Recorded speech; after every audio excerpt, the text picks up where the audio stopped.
Welcome to the Voices of Otolaryngology podcast series, where we spotlight diverse perspectives and insights within the field of otolaryngology. I'm your host, Rahul Shah. Let's jump into it. Welcome to the Voices of Otolaryngology. Boy, am I excited. I have Cherie-Ann O, who I got to work with on the executive committee of the Academy and also on our board. Cherie-Ann, welcome. Thank you for having me, Rahul. I love that you're in the scrubs. So you must have been in the OR procedure office today. Where are you? You're not in your business suit. So you're out there working today. I'm in my office right now, but I love that I have the WIO scrub cap on in honor of WIO. That's right. Women in Otolaryngology. This month of March, we're highlighting some of the leaders. And Dr. Nathan, you're a founder of WIO. Is that right? Yes, very fortunately can count myself in it as a founder. And I'm amazed at how this organization has grown. Yeah, so am I. Do you remember what year the founding year was? Ooh, I think oh, 15, 16 years ago. So 2010, 2009. Around that time. Yeah. What has impressed you most during that time about WIO and the women in otolaryngology, the impact you all have made? Has this met your expectations, exceeded your expectations? I think it's exceeded my expectations because every year at our annual meeting, when we have our get together, I'm always amazed to see we need a larger and larger room to host our event because it's gained so much momentum. I love the various, activities of WIO and how they've helped through their grants and just the networking opportunities, and really all the leaders in WIO have done an amazing job.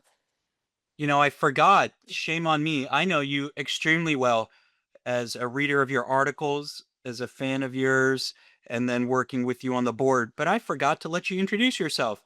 Dr. Nathan, how about you introduce yourself? Let everybody know where you're broadcasting from and the various roles you hold. Please, Dr. Nathan.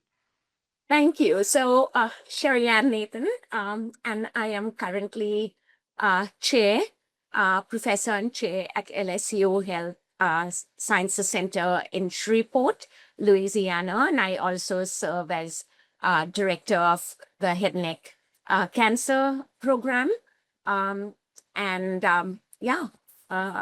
mostly do head and neck surgery. So. You are known as one of the most prominent research surgeon scientists in our field. When did you start your research? Go way back now. When did you start it? As a junior faculty member, fellowship residency? When did you start it? No, I actually started my research career in 1988 when I came on a scholarship from India to Johns Hopkins. I was frustrated with our recurrence rates of head and neck cancer in India and came to Hopkins to see how it was treated and work in a research lab, and realized it was the nature of the disease and the recurrence rates were just as high here. And what was it back then? What was the recurrence rate that frustrated you? Ballpark. So, do you remember? For locally advanced stage disease, it's almost 50 to 60%. And now, of course, back then we didn't have the HPV positive and HPV negative, but for HPV negative, it's still around greater than 50%. So let's go back. 1988, you're a surgeon scientist from India and said, the recurrence rate is too high, 50, 60%, we can do better. So you went to Hopkins and you found the same problem. And then let me use my own word. You had the arrogance to think research would solve it. I mean, you took on a huge problem, right? I mean, that's amazing.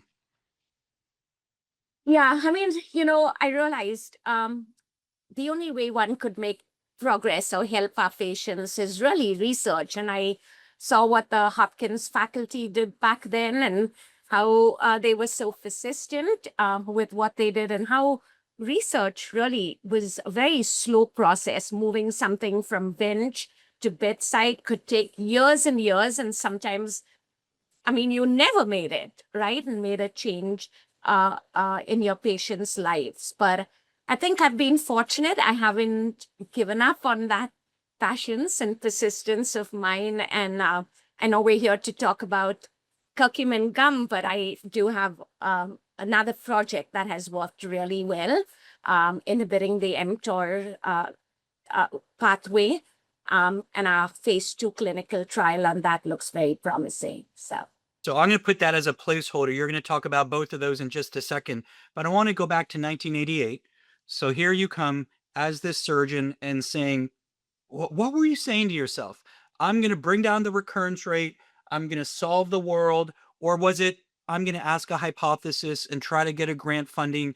I'm just trying to get into your mind 30, 40 years ago. Were you looking at incrementalism or were you looking at a huge transformational change? What were you thinking back then in the late 80s, early 90s? Yeah, no, at that point, really, Rahul, when I first came to Hopkins, it was just to see how head and neck cancer was treated and do some research. And I was going back to India, where they were holding my residency position. I'd only completed 6 months of residency. I didn't even dream of getting a residency in the US because I was a foreign medical graduate. So I had no real plans except like maybe try for a residency and see what happens. And I was encouraged by the Hopkins faculty. But then once I made it into a residency program, and especially once I started as faculty, I realized this is my passion. This is what kept me here to do research. I never expected that my research would ever move to the bedside, but I knew I was going to try. And I knew it was going to be incremental and may not even happen. But I was going to keep working on projects till I knew I could answer my question. And where did you do your residency? At UCSD, UCSD. San Diego. And then from there, where did you go? And from there, I moved to LSU Shreveport, and I moved here, just for 1 year to convert my J1 visa to my green card, and plans were to move back to San Diego. So interestingly, I didn't even negotiate for lab space or a package because I came here planning on 1 year, get my green card, and then look for my real job. And here I am 30 years later. Yeah, your real job was right there. When you were going through, did you do fellowships or that was not compulsory?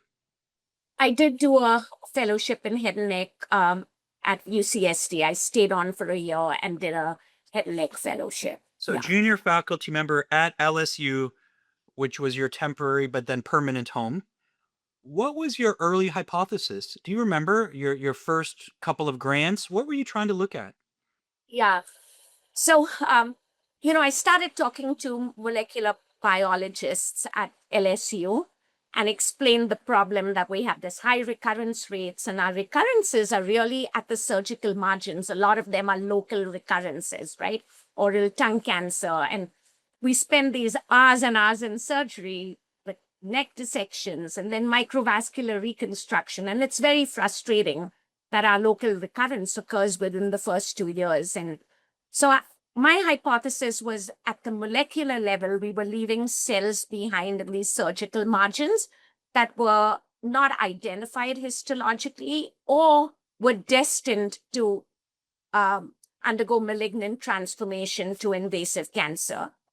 And at that time, Wayne Koch's group from Hopkins had looked at p53 mutations in surgical margins and found when p53 was mutated in these tumor-free surgical margins, those patients recurred. So I didn't want to be one more studying p53 or c-MYC. And I ran across this molecular biologist, Dr. De Benedetti, who overexpressed EIF4E, a translation factor in normal cells, and it became cancer. And so I said, can you look at my tumors and tumor-free surgical margins for 4E? Because maybe it'll be overexpressed and we can see what happens. And I know my answers should be short, but I want to tell you this story of my very first patient at the VA who had larynx cancer. And I sent this lab, my tumor and surgical margin, and he looked at 4E and found that 4E was overexpressed in the surgical margin. And I thought maybe he contaminated the samples, but 2 months later, this patient recurred at that surgical margin, and I was like, wow, maybe this is not a coincidence, and then started to give him more of my tumors and a tumor-free margins. And that's how this hypothesis evolved. And this was basic science. You were taking surgical, yeah, you were taking from patients and he was looking at it, right? It wasn't a model. It wasn't ex vivo. It was from patients. It was from patients, and he was looking at their tumor samples using Western blots. And then you became grant funded at a quite significant level. What was those grants looking at? Um, I do want to give a shout out. My very first grant was a co-grant from the Academy. Ah, And nice. since I said I hadn't, got any funding from my institution when I first started. And so my very first grant after the Academy's grant, where I got some preliminary data, was an R21 NCI grant.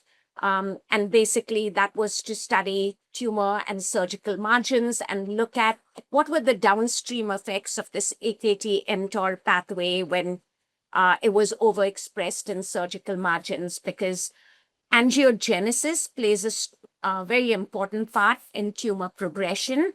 And downstream of this pathway was VEGF and FGF, both important angiogenic factors. So we studied those in the margins as well. That What was the year? very first NIH What, grant. what year was this? Ballpark. That was, I think, in 2004. So you're Or, no, rattling sorry, off 2000. y- 2000. you're rattling off of VEGF, etc., and people now take it as mantra in the textbooks. But back in the early 2000s, it wasn't clear. Work such as yours paved the way, Judah Folkman, others, right, with angiogenesis. So what you Yeah. were doing was off the beaten path.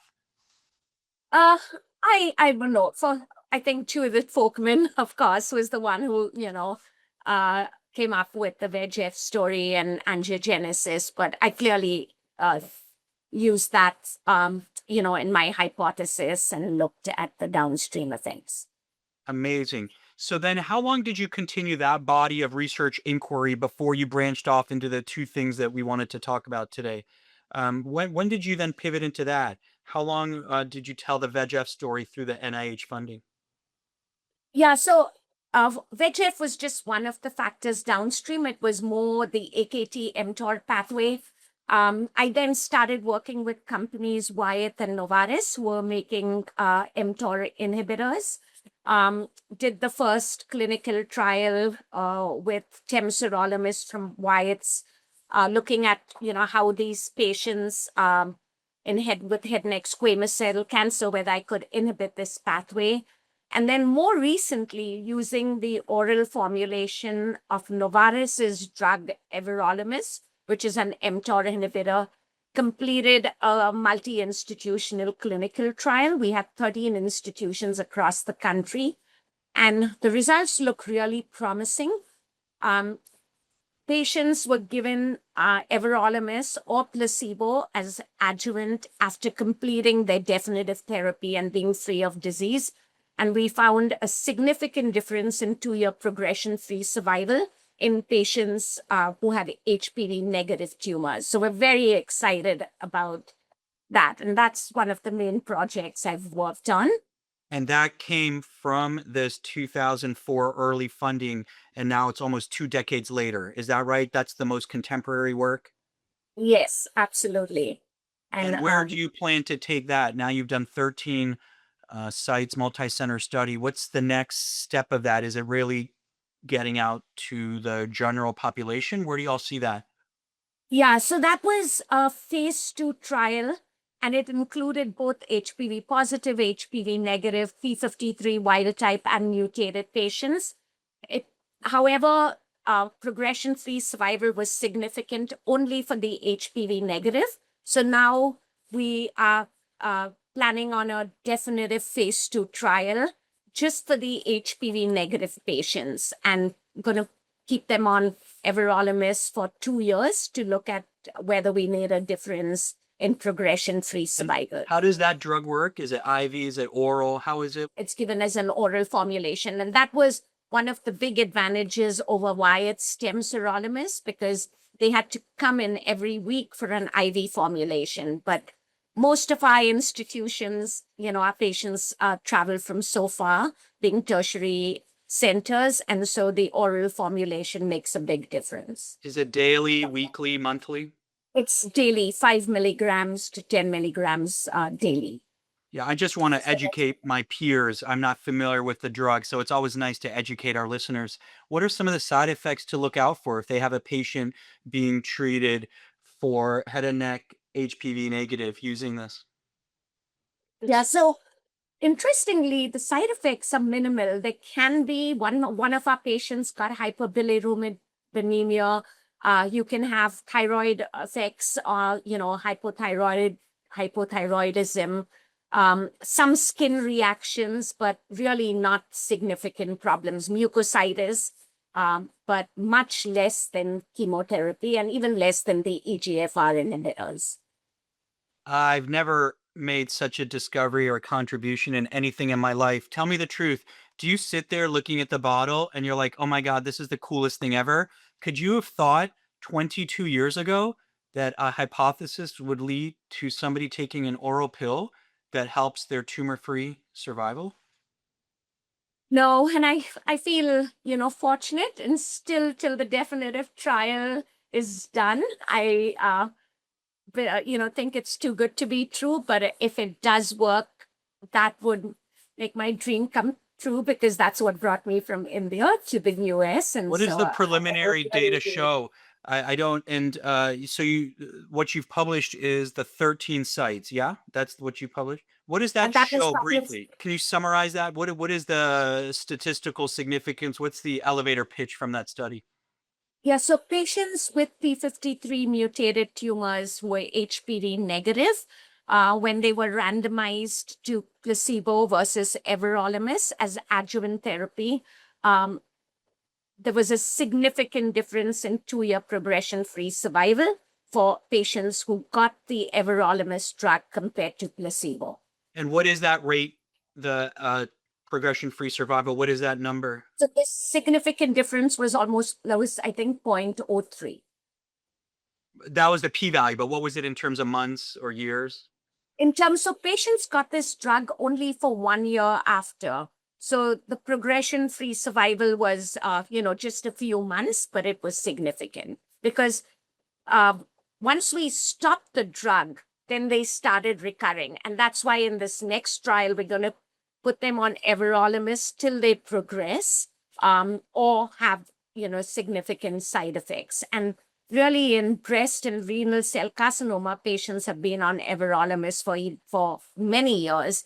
And we know the drug sirolimus, which is rapamycin, is given in transplant patients, and they stay on in it for years and years. So our hope is, as long as they don't develop resistance to the drug, they can stay on this till they develop progression. Very well said. So that's wonderful. What people suggested I speak to you about was curcumin, if I'm saying it correctly. So how did you go from that to curcumin? Are they two separate paths? Actually, there's quite a bit of overlap here because, there's two problems, right? We have in our patients. The recurrence is either because we're leaving cells behind that have already undergone dysplasia or some pre-malignant change and is going to progress to cancer. But also in our early stage patients, we follow them for life because of second primaries.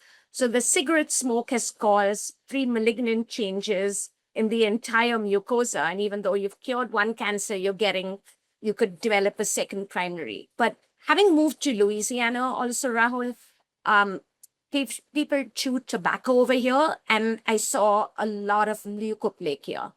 And leukoplakia is extremely frustrating because often it's like widespread and you can't, excise it or laser it. And that, many of these are going to progress to cancer. Earlier in my career, I was asked to participate in a COX-2 inhibitor trial for patients with premalignant disease, leukoplakia. And that's when I started getting interested in, what do we do for patients with leukoplakia who chew tobacco and are going to develop leukoplakia to prevent progression.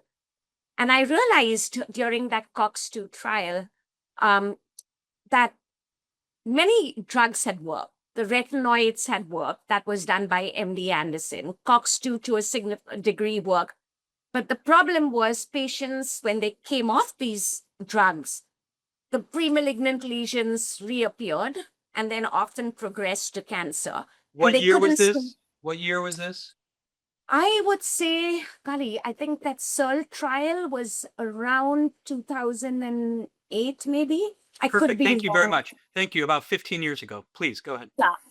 So, that's when I started thinking if there was a nutraceutical or a food substance that they could stay on for forever, then maybe, that would be an interesting concept. And having grown up in India, of course, I knew about turmeric, but I also read around that time how curcumin had started gaining interest in the NCI as a chemopreventive agent. So And that hold it on had just a second. Hold on. I want our other colleagues to know, what do you mean about turmeric? Educate our non-folks that don't know about turmeric. Tell us about turmeric and then make the link to curcumin. So turmeric is what is Indians use for their cooking. It's actually known as the Indian gold because in the Hindu culture, turmeric is associated with wealth, prosperity, fertility. So actually, during Indian weddings, there's the haldi ceremony, and turmeric plays a really important role. But it's also been used in Ayurvedic medicine as an anti-inflammatory, as an antioxidant. I don't think in Ayurvedic medicine it was ever considered an anti-carcinogenic agent, but I know studies had been done looking at India, since people eat turmeric all the time, and they found there was a lower incidence of colon cancer, I think, in India. What do you mean they eat turmeric? They use it for cooking? So they put it in their food. They use it for cooking. It's what gives the curry the yellow color. So but curcumin is a component of Nice. turmeric. And curcumin itself, it's a polyphenol, and it has curcumin. It has the toxin curcumin and dysmethoxycurcumin. So it's got 3 ingredients, but curcumin is the most important one, or the component of turmeric. So in 2009 or 10, you're making dinner for your family and you make curry, you say yellow curry, and then you ask yourself, wow, this could help with cancer. Was that the watershed moment in your kitchen, or is that too idyllic? Too idyllic. In my kitchen, I'm just trying to get the meal done, not thinking about science. How did you But make no. this connection? So what were you just curcumin flew into your head? How did you start thinking about it? Yeah, when I realized it's got to be a food substance, and I realized that curcumin was being used for prevention of colon cancer, people had started talking about it. And the reason it worked for colon cancer is because it sits in the gut, feeds the intestines, and it's the local contact, mucosal contact, that really helped with delivery. So one of the biggest problems of curcumin is its bioavailability. It's not absorbed well. And because of the first hepatic bypass, a lot of it gets either sulfonated or glucurinated. And so free curcumin in the blood is not easily available. And that's one of the main reasons it's not work. So I really just extrapolated what I had heard about prevention of colon cancer to oral cavity and said, hey, if it's working better for colon cancer compared to any other cancers, maybe if I had a local application of curcumin for all these premalignant lesions, leukoplaskia. So then you came up with a paint. How would you get local So application? What was your idea? interesting. I was like, so how do you can't just eat curcumin. It's extremely bitter, right? If people put extra turmeric in your food, the food's bitter. So I started to research and found there was this company, Sabinser, who made a microgranular formulation of curcumin for studies. But I said, okay, so that's not a powder, it's these encapsulated granules. So I first contacted this company, and the very first study I actually did and got an R21 for was this microgranular formulation, where patients put curcumin microgranules in their mouth, both healthy volunteers and head and neck cancer patients. And I looked at the serum levels using HPLC and found it was much higher than previous clinical trials that had used capsule, historic controls. And then when I realized these microgranules were not really working well on these cancer patients of mine, as well as my normal What do you mean volunteers. microgranules? They were eating them or swish and spit? What were they doing? So they were taking a teaspoon of these microgranules. They were like little pellets, little beads, and just keeping it in their mouth till they either swallowed it. I see. As long as they could. As long as Yeah, they could. as long as they could, in contact with their tumors for the Thank you.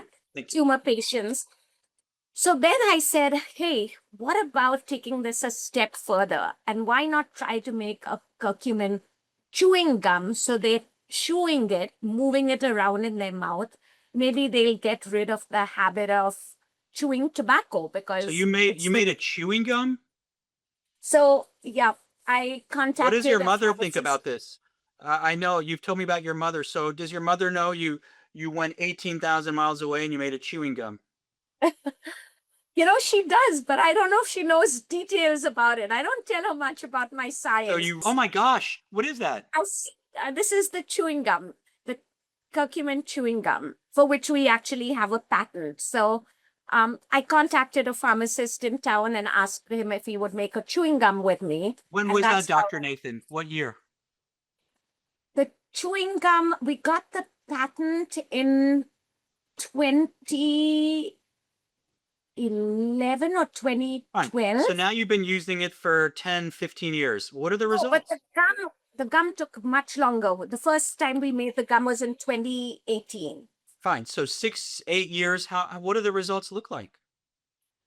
Results were really exciting in terms of the concept. So, of can we get higher curcumin levels both in in the serum using HPLC, and can we basically affect some of these cytokines or chemokines that cause tumor progression. So what we did find was so basically, Rahul, we took 10 volunteers and we asked them to chew gum. They were given asked to chew the gum 6 or 8 times, then park it in the mouth, in the buccal mucosa, and leave it there, and then chew it again. So they did this for 30 minutes, 2 grams of chewing gum, and then they did another 30 minutes of an additional 2 grams of the curcumin chewing gum. And then we drew blood at the baseline, 1 hour, 2 hours, and 4 hours. And what we found was we had a significantly higher level of the levels of curcumin we got in the blood compared to, the capsular formulation. And we also found we were able to decrease TNF alpha, CXCL1. These are all important factors that cause cancer progression, including VEGF and FGF, these angiogenic factors. So I think there's a lot of good mechanistic reasons as to why this may work. If we can now ramp this production of this chewing gum up. Also, have you used it on patients? Not yet on patients. We used the microgranular on patients, which was also the locus concept, but we have not used the gum on patients yet. How does it taste? So very good. This is a peppermint chewing gum flavor. We tried various flavors, and peppermint worked best with the turmeric taste. So I'm an otolaryngologist in Washington, D.C., and I want to use it. Can I go to Amazon and type Cherie-Ann gum? What do you call this? It's not got a name yet, just curcumin chewing gum. It's we haven't started marketing. We are looking really for companies to try to market this. Um, the trial got completed in 2019, right before the pandemic, and then uh, like we all know, a lot of things came to a halt. But we're again trying to see if we can market this and get a company interested in making this chewing gum What is for the us. toxicity? Some amount is good, perhaps curative, but too much could be toxic. What does the data show on serum levels and curcumin, i.e., turmeric, at high levels? Does it get toxic? So the maximum dose that has been tried is up to 12 grams. For a lot of the studies, 8 to 10 grams have been used. Our trial used 4 grams, and there was no toxicity seen, like I said, in other trials too, all the way up to 10 to 12 grams. However, for those who are allergic, there are some people who have GI irritation from turmeric, or if they are on blood thinners, it can interfere with levels of that. Those patients or even healthy volunteers were not included, of course. You must be so excited by the potential. I am. I think it's not easy taking it from bench to bedside, but I think it's even harder going through the marketing process and getting a company, to work with you on any inventions. So we'll see. We'll see where this goes. I wonder the mic drop moment you will feel when you step off the plane in India and you see someone throw that curcumin gum in their mouth. So it's better that they throw the curcumin gum than the betel nut that they chew. Tell our listeners what you meant by that. What is the betel nut? Tell them that.